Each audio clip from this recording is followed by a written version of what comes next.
La invitación llegó en uno de esos sobres color crema pesados, con letras grabadas que parecían gritar pretensión, como si fuera una gala benéfica, y no la cena por el cumpleaños número 38 de mi hijo. Una reunión familiar íntima, había escrito Ximena en su caligrafía impecable. Debía haberlo sospechado. Me puse el vestido azul marino que a Damián siempre le gustó, el que tiene botones pequeños de nácar. Hasta pasé por la estética del centro gastando más de lo que debía, pero valía la pena. Por Emiliano. El restaurante era de esos lugares en el centro de Guadalajara que susurran riqueza en cada copa y superficie brillante. Los vi al fondo Ximena con un vestido de seda marfil, Emiliano con un traje gris carbón. Él se levantó para abrazarme con una formalidad rígida que no parecía suya. Mamá dijo besándome la mejilla: «Qué bueno que viniste».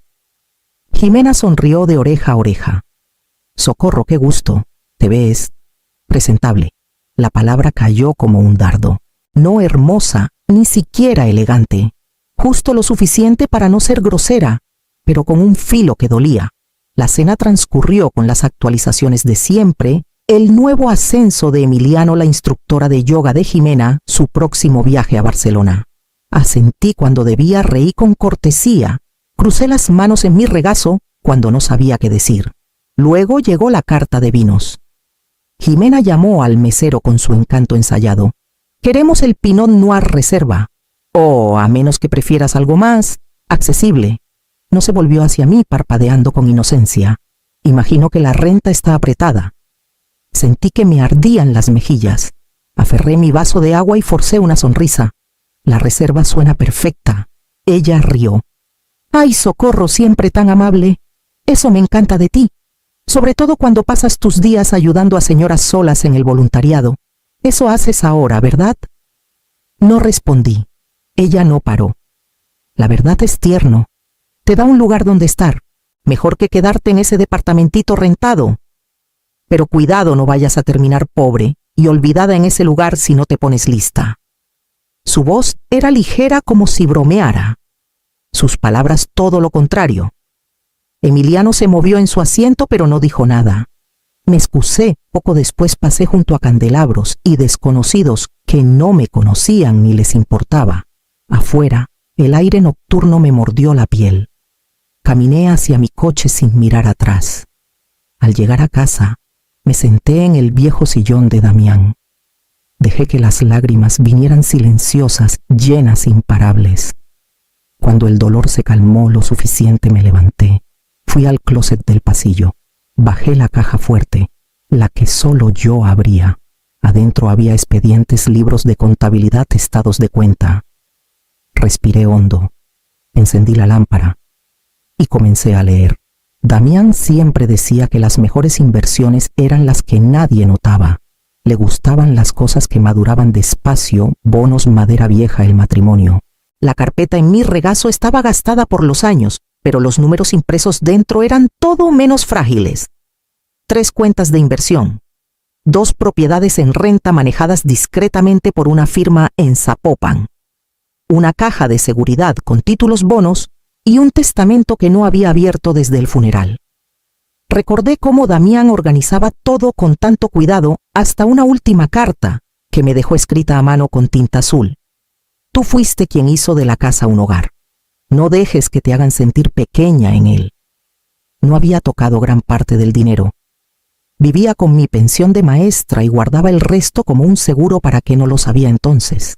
Pero luego, Emiliano se casó con Ximena y el cambio fue lento al principio. Ella se metió en nuestras vidas con cumplidos que sonaban a órdenes, sugerencias que en realidad eran demandas. La muerte de Damián había roto algo en mí. Su sentido de merecimiento lo golpeó aún más, así que los puse a prueba. Me mudé a un departamento modesto en Tlaquepaque, con pintura descascarada.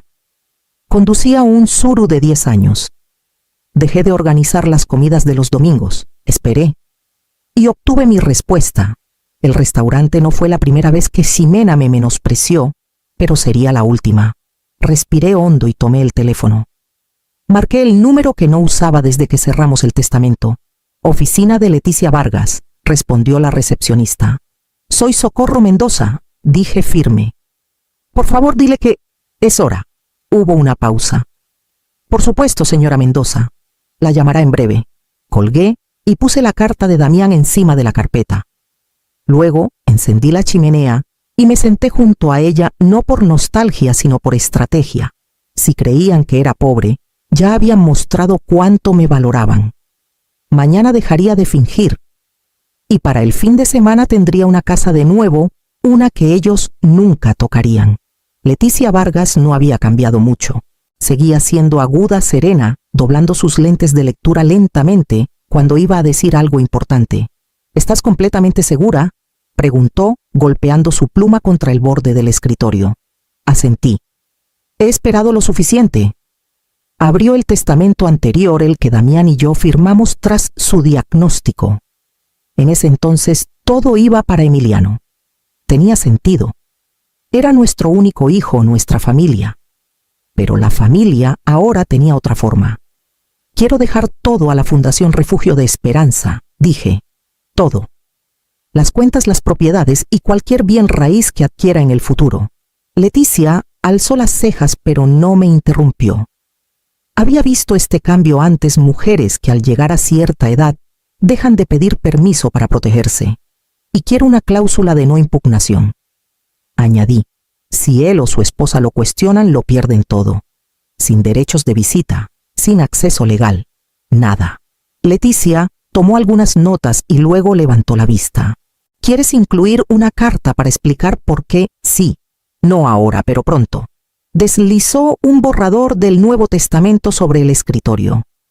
Lo leí con cuidado, como Damián me enseñó a leer contratos con paciencia y precisión. Luego tomé la pluma y firmé. Leticia guardó los papeles en una carpeta marcada pendiente. Firma final. Se puso de pie para acompañarme, pero levanté una mano. Una cosa más, dije en voz baja. Por favor, actualiza el archivo de beneficiarios hoy. Quiero que esté activo antes del lunes. Ella asintió una sola vez. Así será. Salí a la mañana fresca, me ajusté el abrigo y caminé despacio hacia el coche. En la esquina, una madre sostenía la mano de su hijo mientras esperaban el semáforo. Él la miraba como si fuera el mundo entero. Recordé cuando Emiliano me miraba así. Y luego recordé la voz de Jimena en el restaurante riendo: «Vas a morir, pobre y olvidada». Encendí el coche. Ya sabía qué casa compraría. No traje mucho conmigo. Solo lo que importaba: el escritorio de Damián, la mecedora del solarium, mis libros de recetas con páginas arrugadas por décadas de uso. Todo lo demás lo doné o dejé atrás. La casa en la colonia Providencia no necesitaba mucho adorno. Respiraba por sí sola. Molduras en cada cuarto, ventanas altas que bebían la luz de la mañana y un porche que parecía un asiento de primera fila para las estaciones.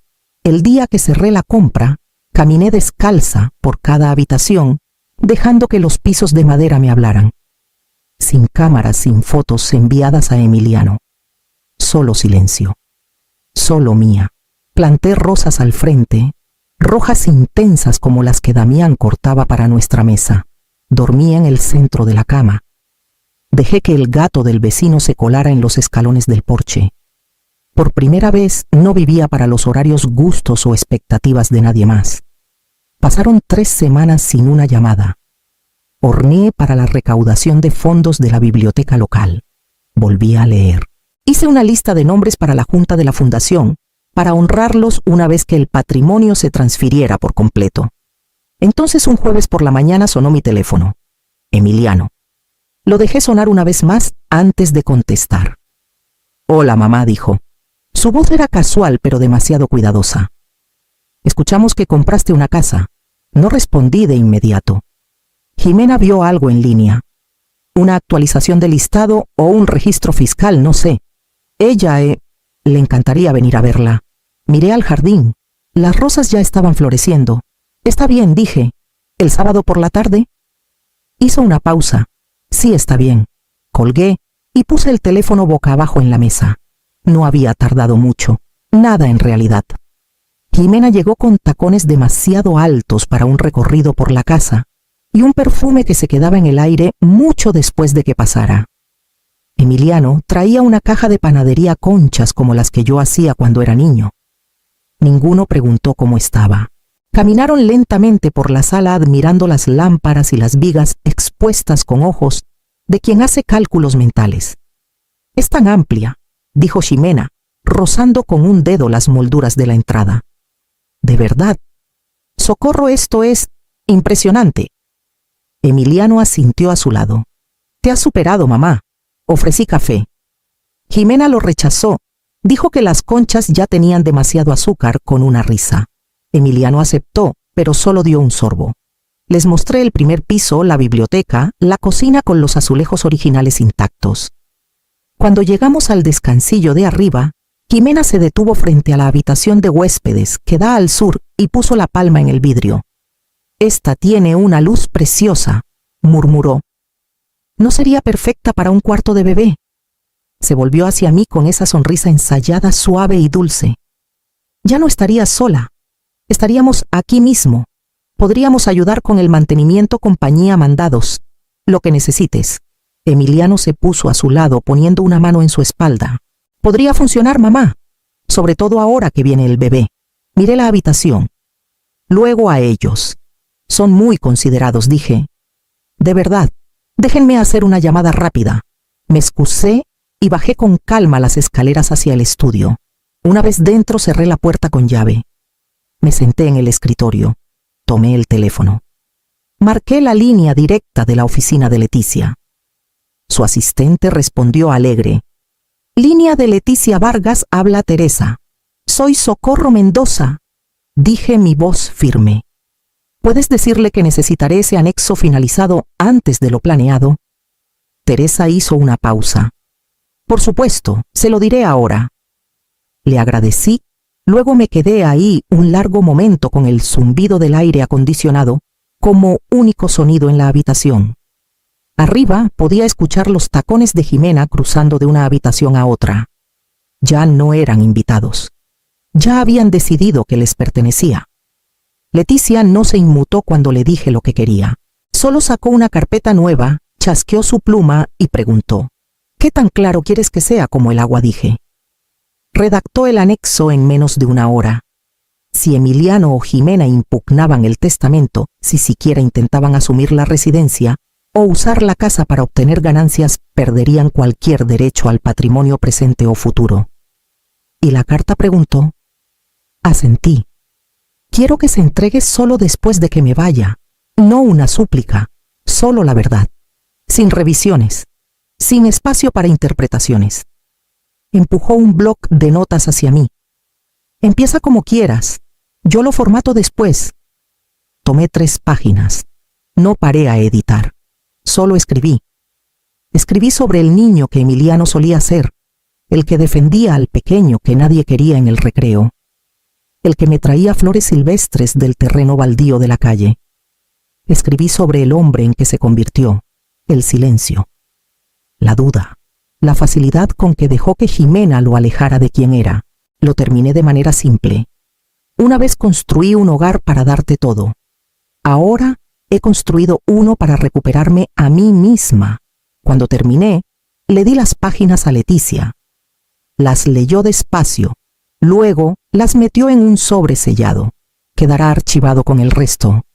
Nadie lo verá a menos que sea necesario. «Gracias», dije. De regreso a casa, el cielo se tornó lavanda con el atardecer. Al estacionarme en la entrada, vi a Ximena por la ventana frontal. Tenía una cinta métrica estirada a lo largo de la pared de la sala.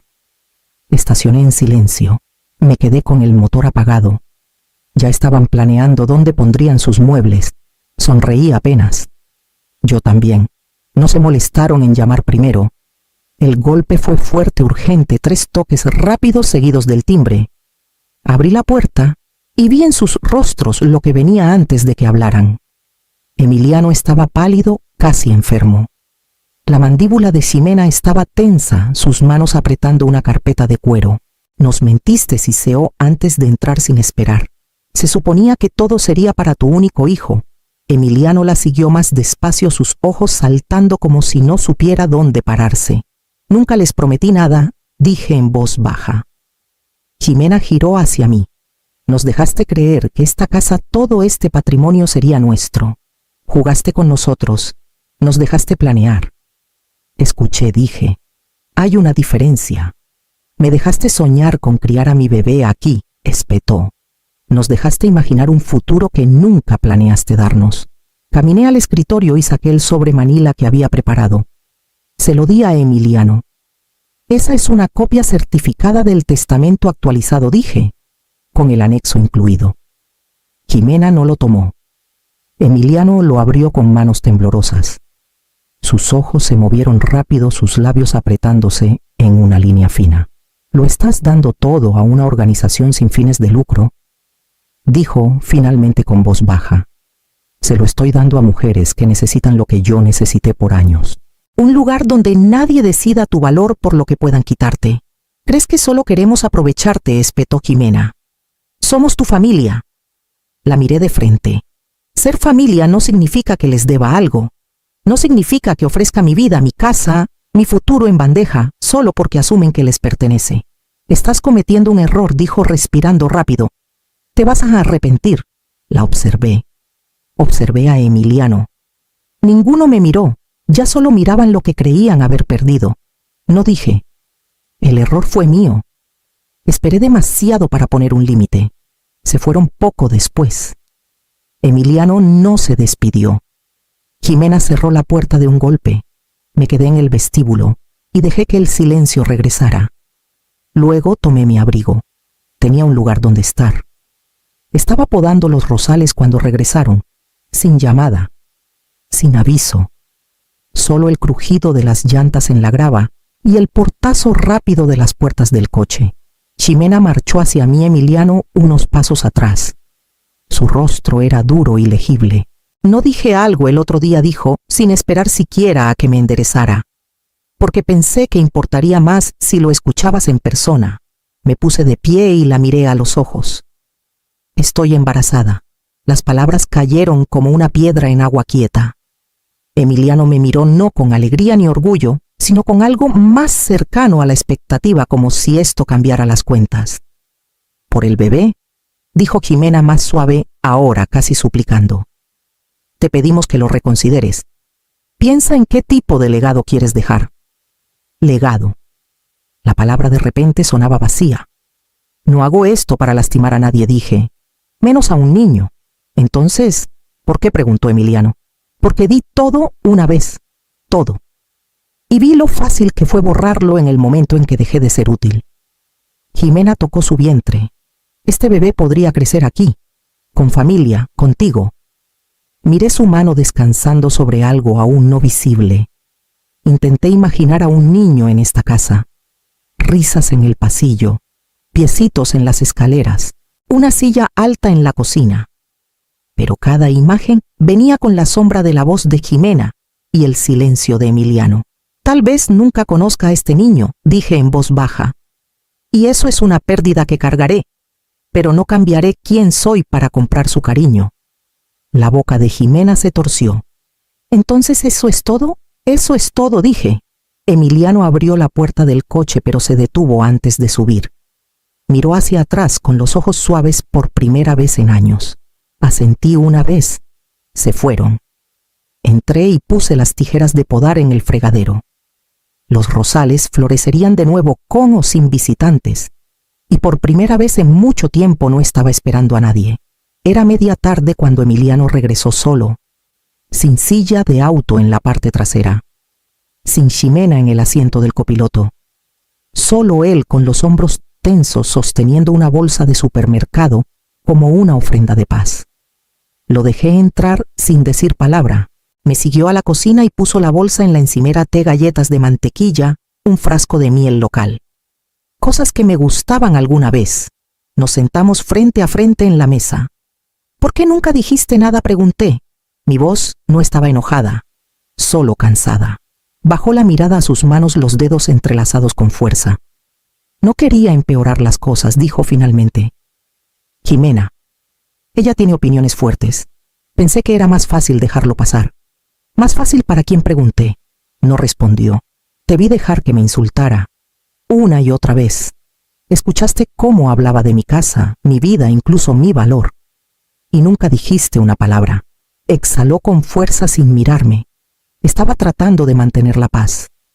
Me levanté y serví una taza de té. El silencio se estiró hasta que el aire se sintió ligero. Elegiste la comodidad sobre el valor, dije. Dejaste que alguien a quien amas se convirtiera en alguien en quien no podía confiar y te quedaste a su lado mientras lo hacía. No quise. Lo sé, interrumpí. No quisiste hacer muchas cosas, pero las hiciste de todos modos. O dejaste que pasaran, que es lo mismo. Parecía que iba a llorar, o a disculparse, o a discutir. Pero nada de eso importaba ya. Puse el té frente a él. Si no pudiste defenderme cuando no costaba nada, dije, suavemente, no esperes heredar de mí ahora que cuesta algo. Su rostro se arrugó, pero no vacilé. Me giré y caminé hacia la ventana. Afuera una ardilla corría entre las hortensias. El mundo imperturbable. Detrás de mí, Emiliano se quedó en silencio, como siempre lo había hecho. No volvieron, sin llamadas, sin mensajes, ni siquiera la tarjeta navideña pasivo-agresiva que Ximena solía enviar con una foto posada y sin dirección de remitente. El silencio fue cortante al principio, luego constante, luego bienvenido. Empecé a limpiar las habitaciones una por una. Doné la vajilla que nunca usé, los vestidos formales que no había usado en décadas, las cajas con los dibujos de la infancia de Emiliano que guardé por nostalgia y culpa. Conservé las cosas buenas. Las sillas de madera que construyó Damián, el diario que comencé cuando cumplí 60, las recetas con su letra. La lavanda llenó el patio trasero donde antes solo había setos secos. Me uní a un club de lectura y lo hospedé cada 2 jueves. Las mujeres venían y llenaban la casa de historias y risas que no pedían nada a cambio. Una de ellas me trajo un kit de pasteles al óleo, otra plantas de toronjil. Volví a pintar. Preparé mi propio té. Pasaron meses. El aire se enfrió. Los rosales florecieron 2 veces. Y luego supe Ximena había solicitado el divorcio. Los detalles eran pocos, pero suficientes. La casa donde vivían estaba en venta. Su nombre ya no aparecía en las redes sociales de Emiliano. Alguien de la biblioteca mencionó que ella había tomado un trabajo en otra ciudad. No me comuniqué. En cambio, encendí una vela en la sala. Sin rezo, sin actuación, solo una pequeña flama y un susurro. Comienza. Afuera el viento movía la lavanda. Tomé mi té y dejé que el calor se asentara en mi pecho. Esta casa ya no era un escenario para disculpas. Por fin era mía. Era temprano en la noche cuando tocó, sin motor de coche, sin llamada previa. Solo el sonido de nudillos en la madera. Abrí la puerta y vi lo que quedaba de él.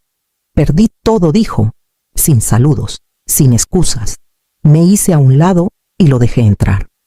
Se sentó en la mesa de la cocina como hombre que regresa a un hogar que nunca construyó. Le serví café y lo deslicé por la mesa, sin azúcar, sin charlas. Sus ojos estaban vacíos, pero la arrogancia se había ido.